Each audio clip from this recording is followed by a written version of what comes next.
mot Björn Ulvaeus.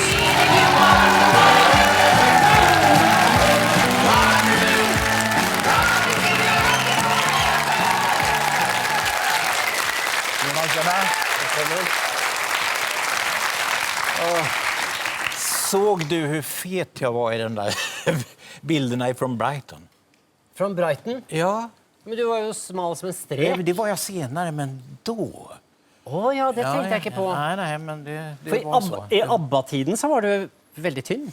Ja, men inte alldeles i början då. Utan det kom lite senare när vi kom hem ifrån Brighton, när vi hade vunnit där. Och jag tittade mig i spegeln och sa jag till mig själv, du kan inte åka ut i världen och vara popidol och se ut så där.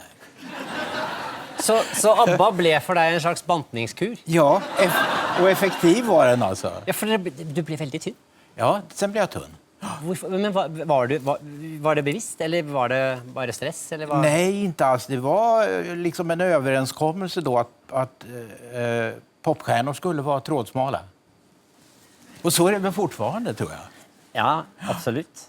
Men då spiste dere dietter och sånt, eller? Ja. Jag kommer inte ihåg vad jag åt riktigt, men jag åt väldigt lite. Jo, men det var inte så, det var inte något annat, hållt jag på att säga. Det var inte, det rökte inte något, eller det var... Nej, de engelska och amerikanska kollegorna hade ju mycket lättare, för de hade lite trevliga droger och sådär som de kunde ta. som gjorde det lättare att inte äta.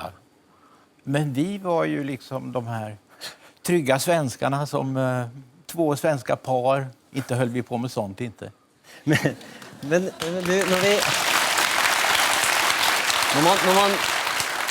när man har dig som gäst här så vill man ju gå tillbaka och så vill man snacka massa ABBA-midder och sånt, men faktum är att du har inte så väldigt gott minne.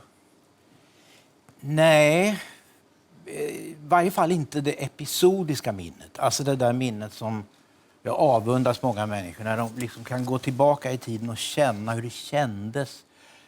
Nästan känna lukten av minnet. Va? Det har jag inte, men annars har jag inte sämre minnen än andra. Men jag pratade om det här i mitt sommarprogram som jag hade för ett par år sedan.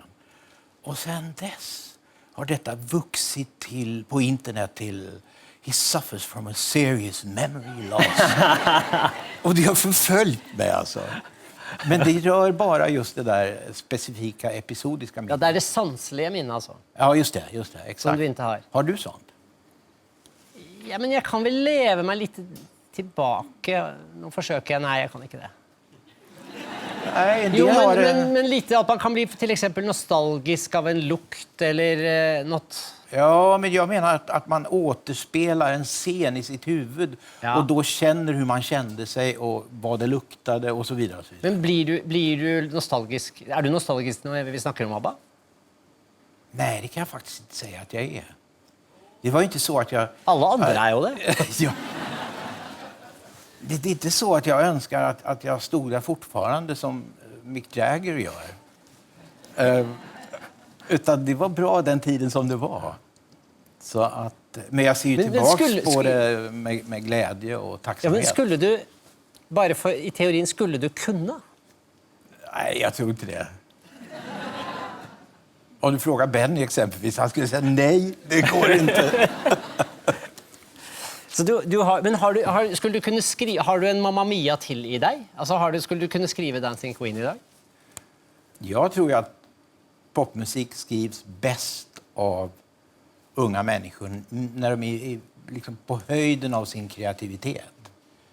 Varje människa har en sån period, tror jag. Och den kanske bara är 10 år. Sen kommer man in i en annan slags kreativitet kanske. Men just det där piken, den hade vi under 70-talet just tillsammans med ABBA. Men det är ju inte helt sånn att du vilar på dina laurbär. Jag vet inte om det är ett uttryck du förstår. Lagrar, ja. Lagrar, ja. Lagrar heter det på svenska. Och det gör du ju inte. Ja, det beror på vad man menar med det. Jo, men du är väldigt aktiv. Du är ju debattör och du skriver kröniker och du håller på med allt från... Ja, men det tar inte upp så himla mycket av min tid att göra det. Så du vilar på dina lagrar? Ja, det kan man säga. I det alltså att jag gör precis... Jag är privilegierad nog att kunna göra liksom det som jag vill och det som intresserar mig och som stimulerar. Och sen, om man ska stressa och jaga, det ser jag ingen vits med längre.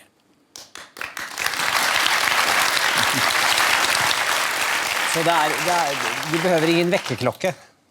Nej, egentligen inte. De möten jag har försöker jag förlägga till liksom börja klockan 11 eller något sånt.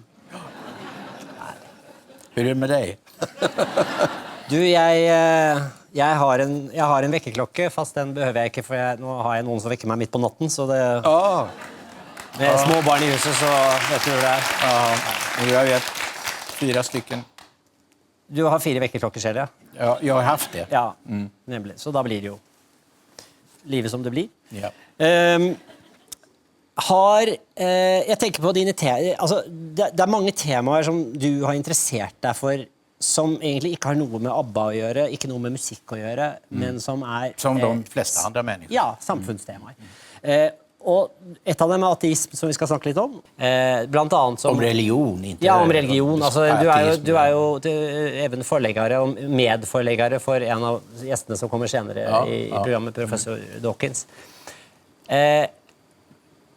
Varför orkar du?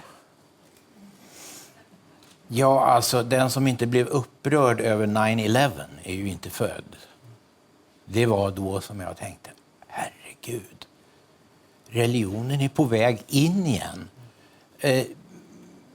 På ett torg där den inte hör hemma, det vill säga där man lagstiftar och så vidare. Och det var så olyckligt, för det var ju inte bara islamisterna, utan det fanns en korsfarare på andra sidan Atlanten samtidigt, så hela situationen blev så här. Och det kändes att oj, det är på väg tillbaka. Alla de här århundradena efter upplysningen som vi har jobbat på att vi ska komma fram till detta sekulära samhället som vi har. Det var hotat. Så kändes det. Nu ser jag ju att så blev det ju inte. Men det var då som mitt engagemang började. Är en ateist, menar någon, en person som bara inte har varit i en situation ännu hvor man har känt att hvor det för någon är normalt att vända sig till Gud? Jag kan tänka mig att jag skulle kunna komma i en sån situation där längtan efter tröst, efter hjälp eller vad du vill blir så stark att jag liksom tänker okej då och faller till föga. Men jag säger ju inte att det inte finns någon Gud. Det vet inte jag. Jag säger bara att jag har inte funnit tillräckliga skäl att tro att det gör det. Men du skulle kunna be? Om någon övertygar mig om att det finns något att be till, ja. Vad gör du? Det är en svår fråga, eller hur? Ja, men jag tänker, vad gör du? Du må ju ha varit i någon gång i livet i en situation där du till exempel söker tröst. Ja, om jag inte kan få tröst av min fru då i den situationen, så måste jag liksom gå vidare. Det finns ju inget annat att göra. Var går det då? Än det. Och det går ju. Med tiden så går det ju bra. Men så den enda du ville kunna vända dig till, då är det din fru? Ja, det är det närmaste jag skulle vända mig till, ja.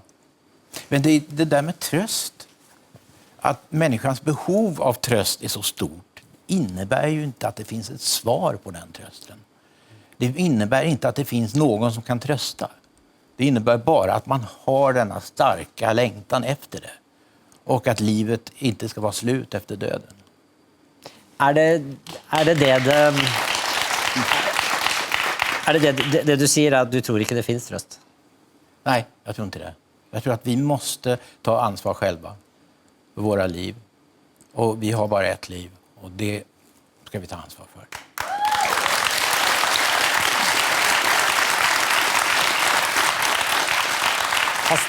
Fast det är mycket god tröst i en bra ABBA-låt, det måste jag säga. Det är, Ja, för många. jo, men musik ger ju tröst, alltså. Det är ett bra sätt. Björn, det ska bli en stor glädje att ha dig med här i studio denne timen. Vi har med oss blant annet da, et av dine store forbilder, Dr. Richard Dawkins, en veldig meget kjent ateist. Ta varmt imot Agneta Fältskog!